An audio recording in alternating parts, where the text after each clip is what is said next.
हमें एक बेहतर घर की आवश्यकता है। भगवान देखो, मुझे लगता है कि अपार्टमेंट खरीदने का सही समय है, लेकिन हमें ये नहीं भूलना चाहिए कि इसमें हमारे जीवन भर की पूंजी लग जाएगी। इसलिए इन्वेस्ट करने से पहले हमको बहुत सावधानी रखनी होगी। हम हमारे आर्किटेक्ट दोस्त श्रीवास्तव जी की सलाह क्यों नहीं लेते? वाह, चलिए अभी चलते हैं। हम हम भी भी चलेंगे। चलेंगे। चलो। नमस्ते शर्मा जी। कहिए कैसे आना हुआ।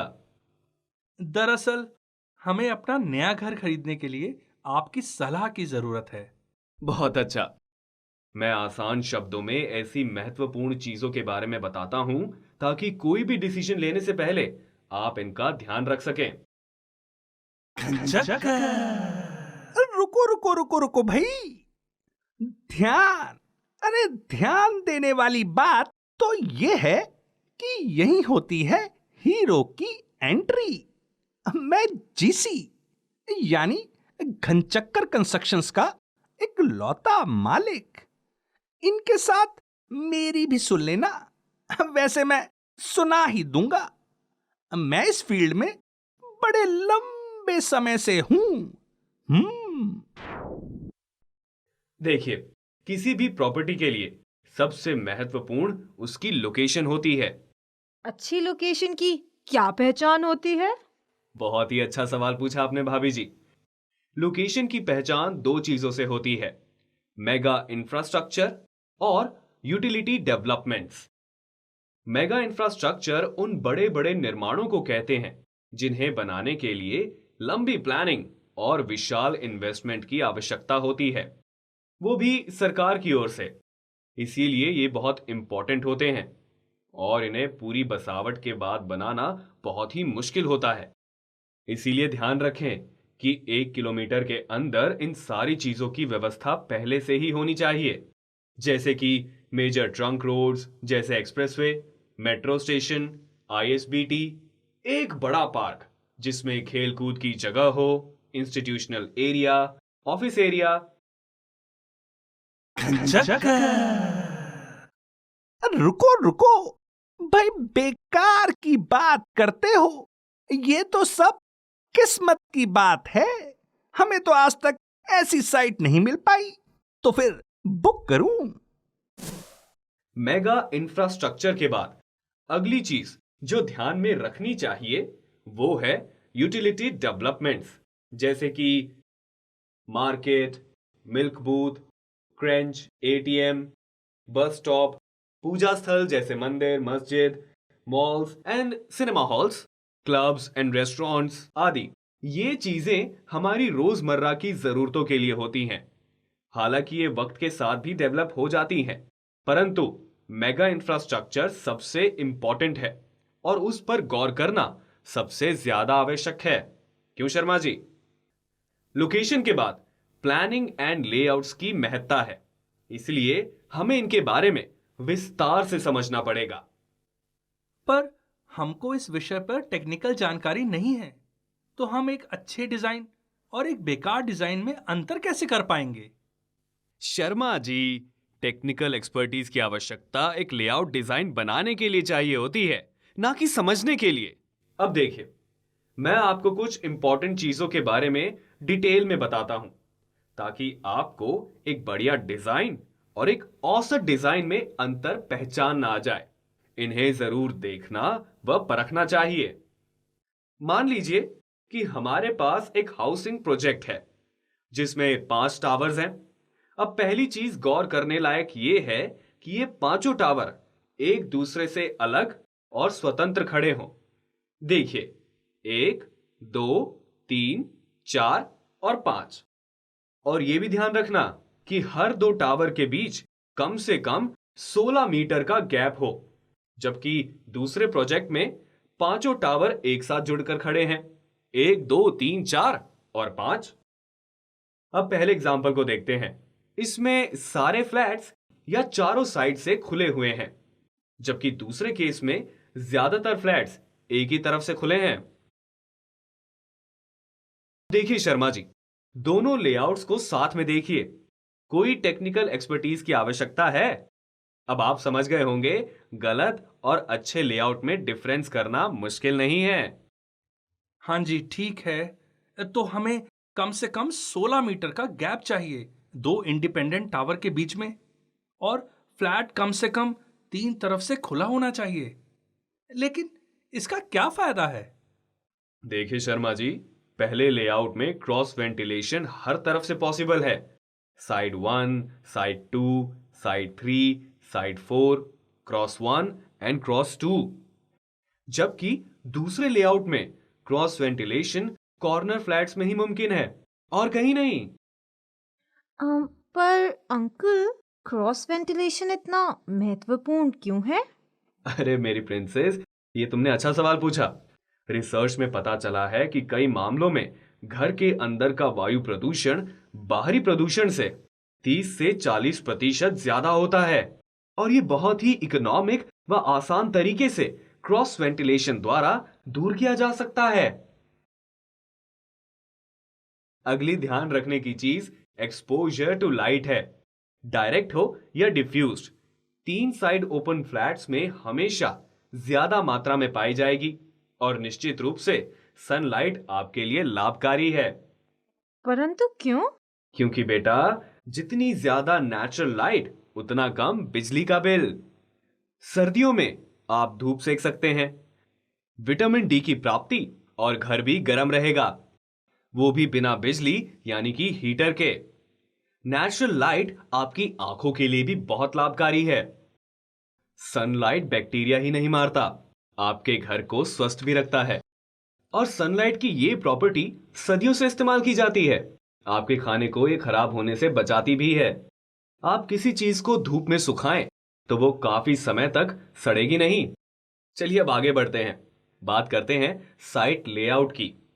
हमें यह भी ध्यान देना चाहिए कि कौन कौन सी सुविधाएं कैंपस के अंदर ही उपलब्ध हैं, जैसे park, kids play area, chemist, crèche, facilities for disabled and old people, barbershop, gym, swimming pool, club, sauna, restaurant और बाकी सब।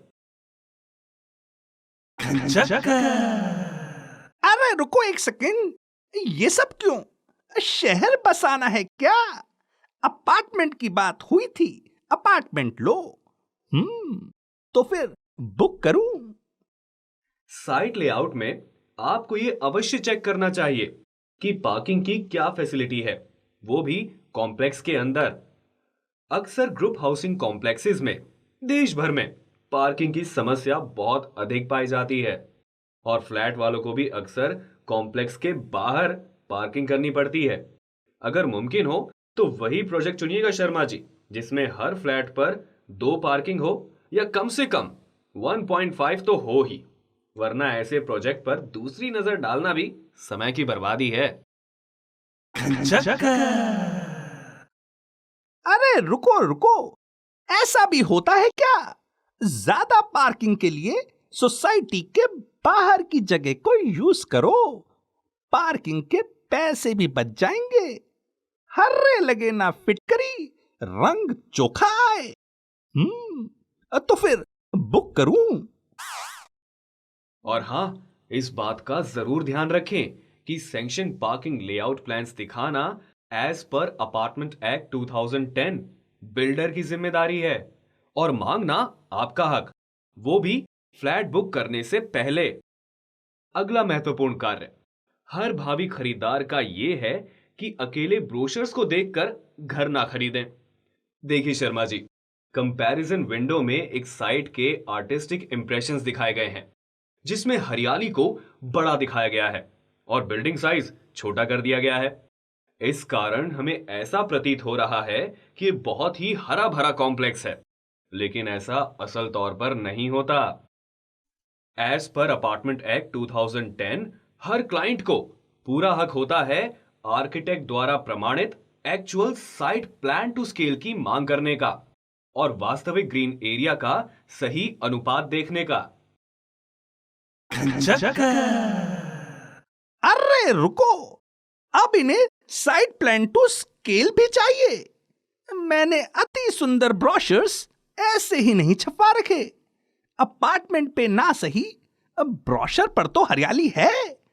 ये तो कहते हैं जैसा ब्रोशर वैसा घर। How boring. तो फिर बुक करूं? भाई साहब, location, site layout, ventilation, day light, amenities और पार्किंग तो सब सही है, किंतु परंतु घर के द्वार भी तो खोलो और उसके बारे में भी बताओ। बताता हूं भाभी जी, जरा सब्र कीजिए। उस पर आने से पहले मैं एक बहुत ही महत्वपूर्ण बात बताना चाहता हूं। वो है टावर लेआउट। ये देखिए, जब आप किसी टावर की या किसी फ्लोर की एंट्रेंस लॉबी पर पहुंचते हैं, तो आपको फ्लैट्स के सामने बहुत ही विशाल व खुली लॉबी का अनुभव होना चाहिए।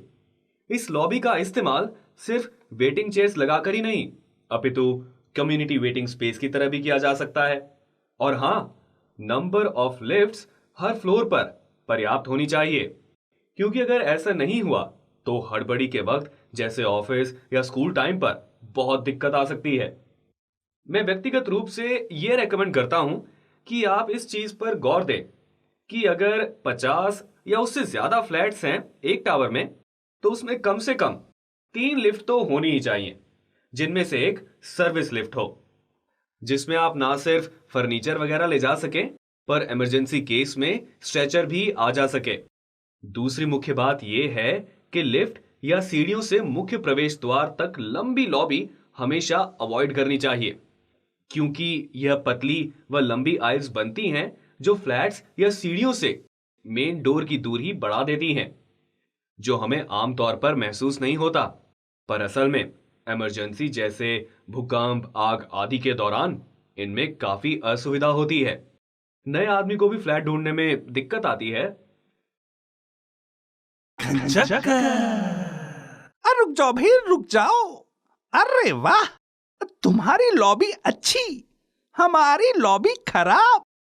अरे साहिब, लंबे अंधेरे कॉरिडोर्स बहुत रोमांटिक होते हैं। तो फिर बुक करूं? ना सिर्फ लॉबी साइज और नंबर ऑफ लिफ्ट इंपॉर्टेंट है, बल्कि डिजाइन में सारी एंट्री और एग्जिट गेट्स, जैसे कि लिफ्ट्स, स्टेयरकेस और फ्लैट के एंट्री गेट्स एक दूसरे की लाइन ऑफ साइट में होने चाहिए, ताकि किसी भी गेस्ट को कोई दिक्कत या कंफ्यूजन ना हो, या इमरजेंसी के दौरान भी एग्जिट को ढूंढने में कोई परेशानी नहीं आनी चाहिए। अगर मेरी राय मानो तो मुझे तो टॉल और ग्रैंड दरवाजे बहुत अच्छे लगते हैं। वो बहुत ही रॉयल लगते हैं। और आप ये भी ध्यान से देखें कि लॉक्स बहुत ही बढ़िया क्वालिटी के होनी चाहिए। बेहतर होगा ब्रांडेड कंपनीज के हों, जैसे गोदरेज या दूसरी कंपनीज। अब भाभी जी, फ्लैट लेआउट पर आते हैं। जैसे कि आप फ्लैट के मुख्य द्वार पर खड़े होते हैं, आपको सिवाय फॉयर के और कुछ नजर नहीं आना चाहिए। आप कभी नहीं चाहेंगे कि दूध वाला या कोई भी अनजान आदमी आपके घर में बिना मतलब ताक झाक कर सके।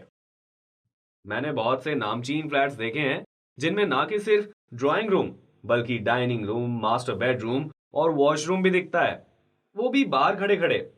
ये मेरे तजुर्बे से पूछो तो डिजाइनिंग का खराब तरीका है। ये ना कि सिर्फ एक व्यक्ति की प्राइवेसी डिस्टर्ब करता है, पर साथ ही सेफ्टी पॉइंट ऑफ व्यू से बहुत खतरनाक है। अरे अब मैं क्या कहूं, रुक ही जाओ। क्या मतलब? दूध वाले को और अखबार वाले को पूरा घर नहीं दिखना चाहिए? क्यों भाई? हमारे पास खुला दिल, खुला घर और खुले दर्शन हैं।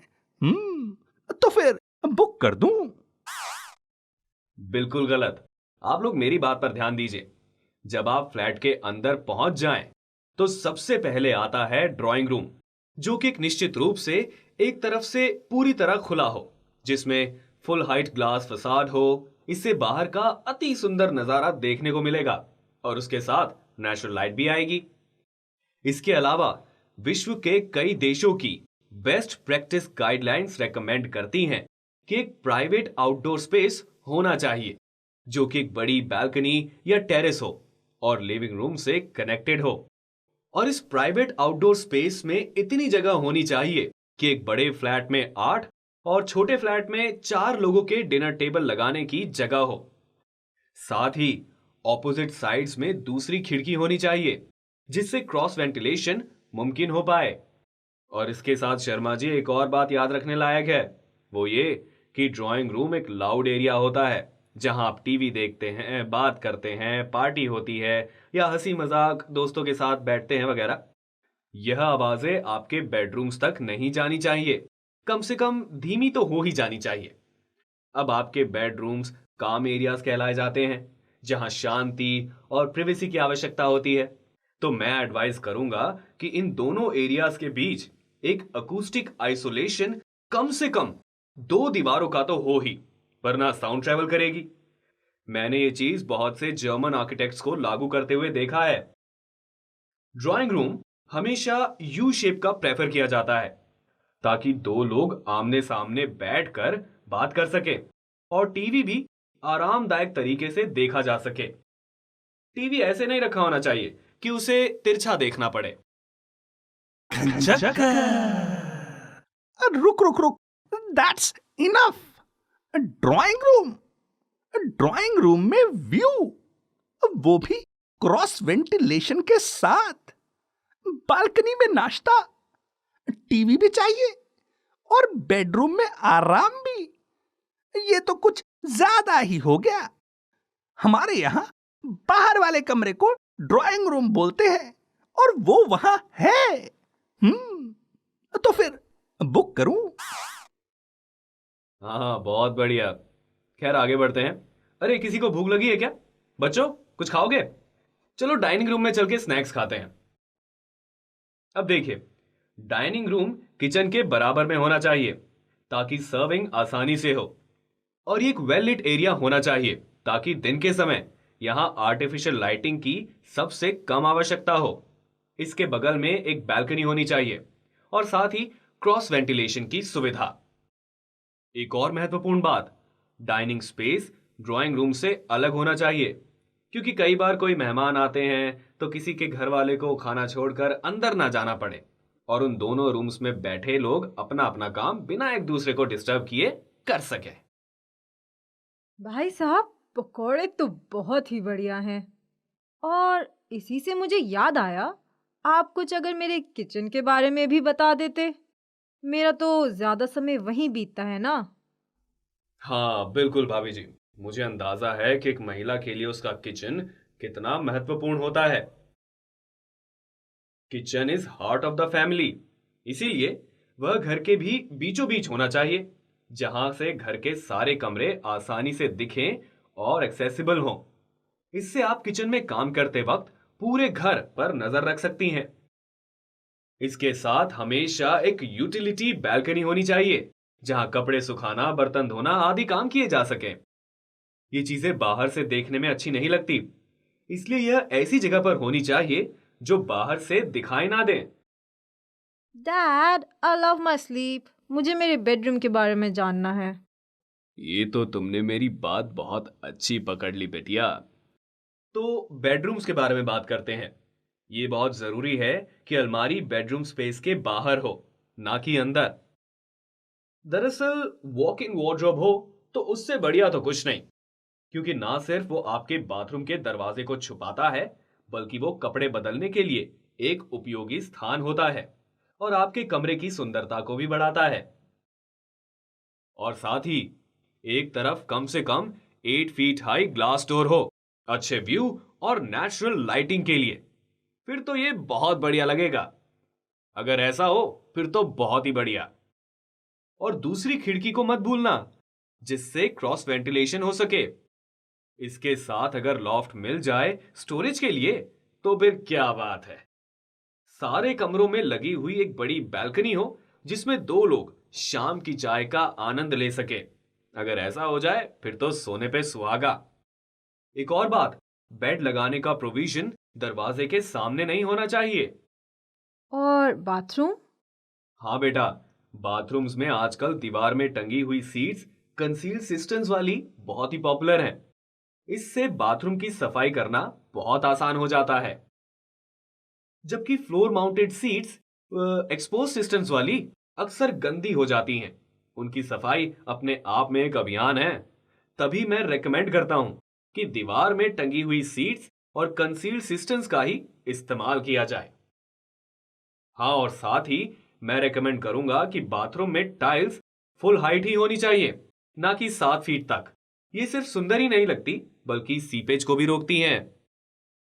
एक बात और ध्यान रखिएगा शर्मा जी, कि फ्लोर टाइल्स जिनके कारण हर साल हजारों लोगों को चोट लगती है, उस चोट से बचने के लिए बाथरूम में true anti skid floor tiles, जिन पर सोपी वाटर डालने के बावजूद कोएफिशिएंट ऑफ फ्रिक्शन ज्यादा नहीं घटता, वही लगनी चाहिए। आप इसका सर्टिफिकेशन भी मांग सकते हैं, जिसमें मैन्युफैक्चरर द्वारा लिखित में होगा कि ये टाइल स्किड रेसिस्टेंट है या नहीं, इवन सोपी वाटर के केस में। कई दफा आपने खूबसूरत इमारतों को सीपेज के कारण बदसूरत होता हुआ देखा ही होगा। इस समस्या का समाधान है पाइपलाइंस, जो बैल्कनी से इजीली एक्सेसिबल हो। इसके कारण लीकेजेस इजीली डिटेक्ट हो सकते हैं और उनको सुधारा भी जा सकता है, जबकि शाफ्ट्स में हुई लीकेज बहुत दिनों तक पता ही नहीं चलती और आसानी से रिपेयर भी नहीं किया जा सकता। और जब तक सारी चीज का पता चलता है, तब तक नुकसान बहुत ज्यादा हो चुका होता है। ये तो एक तरह से बिल्डिंग के लिए कैंसर है। ये चीज बहुत गौर करने लायक है। अब तक मैंने अपार्टमेंट के डिजाइन पर चर्चा की है, पर किसी भी डिजाइन का मजबूत होना और स्ट्रक्चरली साउंड होना बहुत आवश्यक होता है। मैं आपको मिस्टर सिन्हा से मिलवाता हूं। वो एक स्ट्रक्चरल इंजीनियर हैं। ठीक है, चलिए उनके घर चलते हैं। Hello mister Srivastava, extra opinion लेना हमेशा ही अच्छी बात है। चलिए, मैं आपको कुछ जरूरी चीजों के बारे में बताता हूं, जो हर आदमी समझ भी सकता है और देख भी। किसी भी इमारत की संरचना कुछ मान्यताओं पर आधारित होती है। सबसे महत्वपूर्ण होता है भूकंप जोन और किसी क्षेत्र की वायु प्रवाह को जानना और समझना। भूकंप के बारे में अगर बात करें तो हिंदुस्तान 5 जोन्स में बटा हुआ है। जोन 1, जिसमें बहुत कम संभावना है भूकंप की, और जोन 5, जहां सबसे ज्यादा भूकंप आने की संभावना है। भूकंप की भविष्यवाणी एक आकलन है जो हर 10 साल में संशोधित किया जाता है। आज जो जगह जोन 4 में आती है, हो सकता है कि अगले संशोधन में जोन 5 में आ जाए। किसी भी इमारत की आयु कम से कम 90 से 100 साल ली जाती है, जिसके दौरान मूल्यांकन 10 बार संशोधित किया जा सकता है। ऐसा कोई व्यवहारिक तरीका नहीं है जिससे एक नीचे जोन के लिए बनाई गई इमारत में बाद में ऐसी चीजें लगाई जा सकें जिससे वो उच्च भूकंप जोन के अनुसार उचित हो जाए। इसी कारण मैं सिफारिश करूंगा कि वर्तमान जोन से कम एक जोन ऊपर डिजाइन की गई इमारत को अपनी पहली पसंद बनाएं। जैसे कि मान लीजिए, अगर आपका घर सीज्मिक जोन 4 में आता है, तो फिर सीज्मिक जोन 5 के हिसाब से बनी इमारत को ही चुनने का प्रयास करें। रुक जाओ भाई, क्यों डरा रहे हो? जीना मरना तो ऊपर वाले के हाथ में है। तो फिर बुक करूं? आप इसको इग्नोर करें। शेयर वॉल्स नॉर्मल कॉलम्स से बहुत ज्यादा सेफ व मजबूत होती हैं, और इसी कारण हमें मल्टी स्टोरीड बिल्डिंग्स में ज्यादा से ज्यादा शेयर वॉल्स जो दोनों डायरेक्शंस में हों, उन पर ही विश्वास करना चाहिए। उसके अलावा दोहरे टफ एंड ग्लास सिर्फ हवा का प्रेशर ही नहीं बेयर करते, ये साउंड प्रूफ भी होते हैं और सेफ्टी पर्पस से भी ये बहुत ज्यादा अच्छे रहते हैं। हाई परफॉर्मेंस कंक्रीट ही इस्तेमाल होना चाहिए, जिसमें good quality PCE based hyper plasticisers और फ्लाई ऐश हो, ताकि कंक्रीट की आयु लंबी हो और साथ ही वो पानी के लिए अभेद्य बन जाए। अगर कंक्रीट पानी से अभेद्य होगा तो वह सीपेजेस रोकेगा और साथ ही स्टील रेनफोर्समेंट का कोरोजन भी। कोर्स एग्रीगेट्स जो होते हैं वो मजबूत और गोलाकार होने चाहिए, ना कि चपटी और लंबी चिप्स जैसे। सैंड जो कंक्रीट के लिए इस्तेमाल की जाती है वो कोर्स रिवर सैंड होनी चाहिए, जिसमें सिल्ट की मात्रा बहुत ही कम हो, ताकि हमारा कंक्रीट मजबूत और लॉन्ग लास्टिंग बने। साथ ही गुड क्वालिटी टीएमटी स्टील हमेशा उत्तम माना जाता है, वो भी अगर प्राइमरी मैन्युफैक्चरर्स जैसे कि टाटा, सेल, जेएसडब्ल्यू आदि से लिया गया हो तो। फॉर्म वर्क जो कंस्ट्रक्शन में इस्तेमाल होता है वो बहुत हाई क्वालिटी का होना चाहिए। सबसे बढ़िया फॉर्म वर्क होता है factory fabricated aluminium alloy form works, जो आसानी से साइट पर ही असेंबल और डिसमेंटल हो जाते हैं। और इसके विपरीत है प्लाई और स्टील फॉर्म वर्क। ये सटीक नाप के नहीं बन पाते और उनमें मार्जिन ऑफ एरर भी बहुत अधिक होता है। एल्यूमिनियम का हल्का वजन उसको हैंडल करना बहुत आसान बना देता है। ऊपर से उसके non porous nature of metal moisture को परफेक्टली सील कर देता है और तराई को कायम रखता है। इनसे हमको एक और फायदा होता है, इसके द्वारा हम कॉलम्स और छत की ढलाई एक ही बारी में कर सकते हैं और इससे एक फ्लोर पर जोड़ों की संख्या काफी कम हो जाती है। इस नई तकनीक की वजह से हर चौथे दिन एक नया फ्लोर डालना मुमकिन हो पाया है, जबकि पुराने तरीके में 21 दिन लग जाते हैं। फास्ट कंस्ट्रक्शन होने के कारण डिलीवरी ऑफ फ्लैट्स टाइम पर होती है, जो आजकल एक बड़ा मुद्दा है। That's it. रुक जाइए। देखो भाई साहब, माल तो हम भी बढ़िया ही लगाते हैं। 1 number concrete, 1 number steel. Kallu मियाँ की दुकान से। तो फिर बुक करूं? सुनिए शर्मा जी, अपार्टमेंट खरीदना एक दीर्घकालिक निवेश है और इसीलिए हमें कुछ खास चीजों पर भी ध्यान देना चाहिए, जो बेशक आज थोड़े महंगे हों, लेकिन भविष्य में लंबे समय तक खर्च में कटौती करेंगे। मैं अपनी धर्मपत्नी से गुजारिश करता हूं कि वो ग्रीन एंड सस्टेनेबल स्ट्रक्चर्स के बारे में बताए। वो इनकी एक्सपर्ट है। ग्रीन और सस्टेनेबल बिल्डिंग्स के बारे में इनसे बेहतर आपको और कोई नहीं बता सकता। और इन्हें यह भी बताइएगा कि कैसे बाकी इमारतें उनसे अलग होती हैं। एक ग्रीन बिल्डिंग वो है जिसमें निर्माण के दौरान पर्यावरण की शुद्धता का काफी ख्याल रखना पड़ता है। निर्माण संपूर्ण होने के बाद लोगों के रहते हुए लंबे समय तक एनर्जी कंजम्पशन कम होता है, वेस्ट जनरेशन कम होता है, मैक्सिमम रिसाइकलिंग ऑफ वेस्ट होता है, उपलब्ध रिसोर्सेज का अधिकतम उपयोग होता है। यह एक फिलॉसफी है जो एक इमारत का पूरा जीवन चक्र प्रभावित करती है, डिजाइन से शुरू होकर इमारत की संपूर्ण आयु तक। मटेरियल्स जो एक इमारत में इस्तेमाल किए जाएं, उनकी तापरोधक क्षमता ज़्यादा होनी चाहिए ताकि गर्मियों में एयर कंडीशनिंग के लिए और सर्दियों में हीटर चलाने के लिए आवश्यक बिजली की खपत 20 से 30% कम हो जाए। इससे इलेक्ट्रिसिटी बिल्स भी काफ़ी हद तक कम हो जाते हैं। मैं एक उदाहरण देती हूँ। अब कुछ स्पेशल यूपीवीसी डोर्स ही ले लीजिए। इनमें लगने वाले शीशे डुअल ग्लास यूनिट यानी DGU होने चाहिए, जिसमें टफन ग्लास की 2 परतें होंगी और उनके बीच में हवा भरी होगी। बाहर वाला कांच स्पेशली कोटेड लो ई ग्लास होना चाहिए, जो लाइट को अंदर आने देता है और ज़्यादातर गर्मी को बाहर ही रिफ्लेक्ट कर देता है।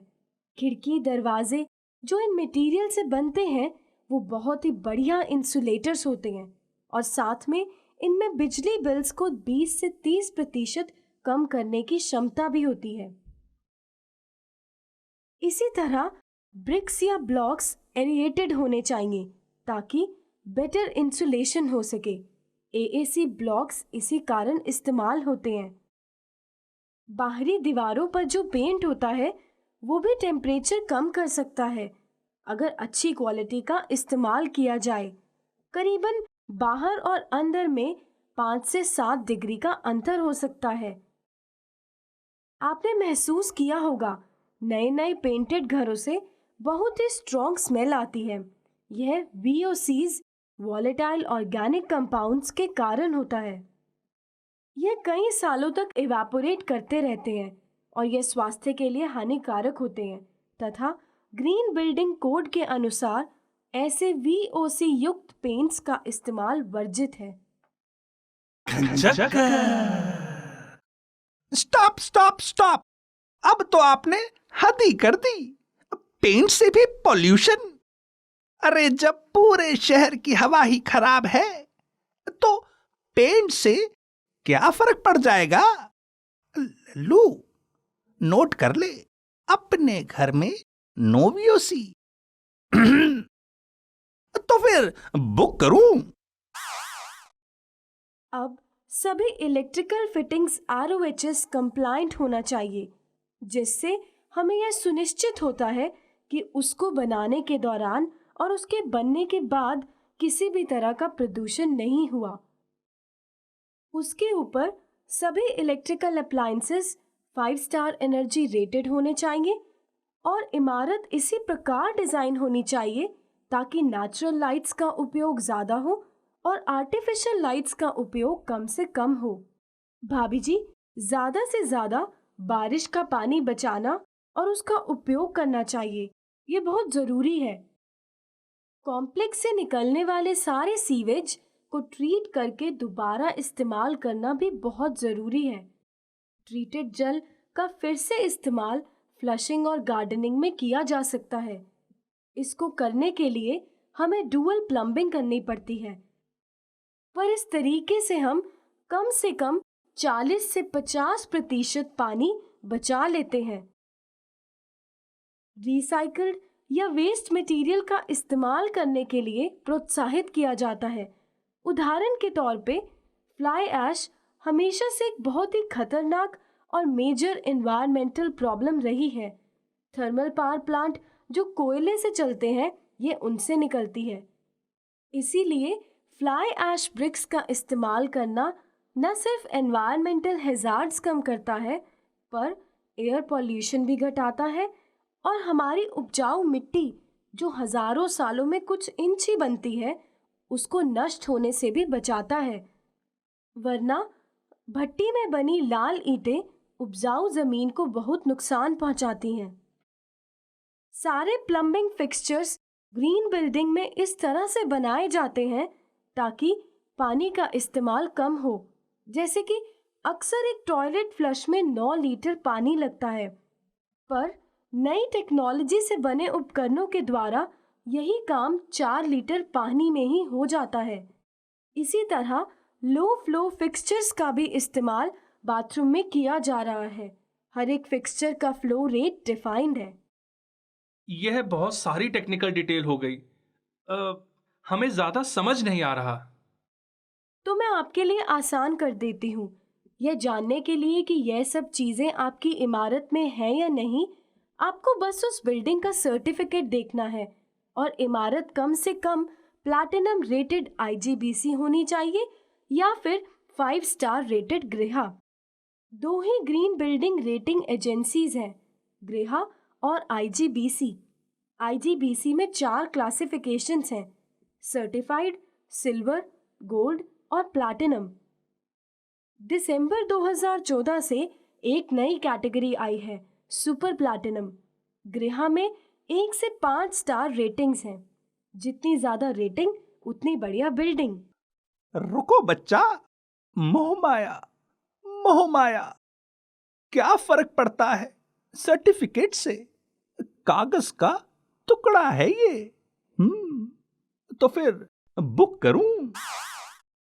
इसके अलावा ज्यादातर ग्रीन बिल्डिंग्स में BMS यानी बिल्डिंग मैनेजमेंट सिस्टम भी होता है, जिससे सारी कॉमन एनर्जी कंज्यूमिंग अप्लायंसेस जैसे पंप्स, स्ट्रीट लाइट्स HVAC आदि मैनेज किए जाते हैं इस इंटेलिजेंट ऑटोमेटिक कंट्रोलिंग सिस्टम के प्रयोग से। अब तो फाइनली रुक ही जाओ। हमारे यहाँ इस काम के लिए गार्ड भैया हैं, वो चलाते हैं पंप लाइट वगैरह। ऑटोमेटिक ही समझो। तो फिर बुक कर दूं? अब देखिए भाभी जी, हम सभी एक सुंदर घर में रहना पसंद करते हैं। मैं आपको अपनी फ्रेंड से मिलवाती हूँ, वो इंटीरियर डिजाइनर है। नमस्ते नमस्ते। देखिए भाभी जी, इंटीरियर्स हर व्यक्ति के पसंद और हिसाब से अलग होता है, पर हाँ, कुछ चीजें तो हमेशा ध्यान रखनी चाहिए, जैसे कि आजकल लोग बड़ी साइज की विट्रिफाइड टाइल्स पसंद करते हैं। ज्यादातर 800 बाय 800 या 1200 बाय 1200 की ही मैं सलाह देती हूँ, क्योंकि इनमें कम जॉइंट्स होते हैं और बड़ी टाइल हमेशा अपार्टमेंट को एक सुंदर लुक देती है। अगर वुडन फ्लोरिंग का आप सोच रहे हैं तो वो AC4 ग्रेड ही होना चाहिए। कुछ अच्छे विदेशी मैन्युफैक्चरर्स वुडन फ्लोरिंग की 20 से 25 साल की गारंटी देते हैं, और मेरी मानिए तो 20 साल से कम वाली तो बिल्कुल मत सोचिएगा।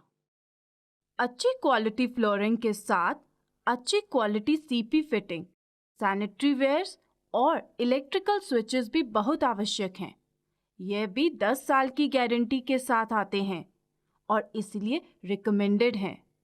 यह बात तो आप दिमाग में जमा लीजिए। Guarantee is as good as the brands, और सिर्फ टॉप ब्रांड्स ही इस्तेमाल होने चाहिए। जब हम दरवाजों की बात करते हैं, यह विनियर्ड और पॉलिश्ड होने चाहिए। वो बहुत ही सुंदर और उम्दा दिखते हैं, पर आकर्षक इंडोर्स के साथ सुंदर आउटडोर्स होना बहुत ही जरूरी है। मैं मिस्टर कुमार को फोन लगाती हूँ, वो लैंडस्केप एंड एक्सटर्नल डेवलपमेंट के एक्सपर्ट हैं। नमस्ते मिसेस खुराना, कैसी हैं आप? नमस्ते मिस्टर कुमार, आप कैसे हैं? आप क्या थोड़ा हमें लैंडस्केप के विषय में कुछ जानकारी दे सकते हैं अभी? जरूर। देखिए मिसेस खुराना, लैंडस्केपिंग इस तरीके की जानी चाहिए कि जितना हमने हमारे नेचुरल ग्रीन कवर को नष्ट किया है कंस्ट्रक्शन के दौरान, हम कम से कम उतना तो वापस दे पाएं, चाहे सॉफ्ट लैंडस्केपिंग के द्वारा या कोई और तरह। कई देशों में यह मैंडेटरी भी है। हम अलग अलग तरीके के हर्ब्स, प्लांट्स और ग्रासेस ज्यादा से ज्यादा अवेलेबल एरिया में लगा सकते हैं। स्विमिंग पूल हो सके तो ऑल वेदर और कवर्ड स्विमिंग पूल होना चाहिए। कई builders children's playing area, aquarium आदि भी लैंडस्केपिंग में यूज करते हैं। जितनी वैरायटी उतना उम्दा। और आखिरी में सिक्योरिटी, CCTV कैमरा और इंटरकॉम्स होने तो बहुत ही आवश्यक हैं, और फिर भी उनके अलावा रेगुलर मैनुअल सिक्योरिटी भी होनी चाहिए। आप सभी का तहे दिल से धन्यवाद। आपने सही मायने में हमारी बहुत मदद कर दी, पर अभी भी डर लगता है कहीं गलती ना कर दें। चलिए शर्मा जी, आपकी इस मुश्किल को भी आसान कर देता हूं। आप किसी भी शांति निकेतन ग्रुप के बनाए प्रोजेक्ट में इन्वेस्ट करें, उनमें ये सब खूबियां हैं और आपको चिंता करने की भी कोई जरूरत नहीं। आपको किसी भी तरह से धोखे में नहीं रखा जाएगा। अरे लल्लू, अब रुक मत, चल चल गाड़ी निकाल। शांति निकेतन की साइट पर फ्लैट बुक करना है।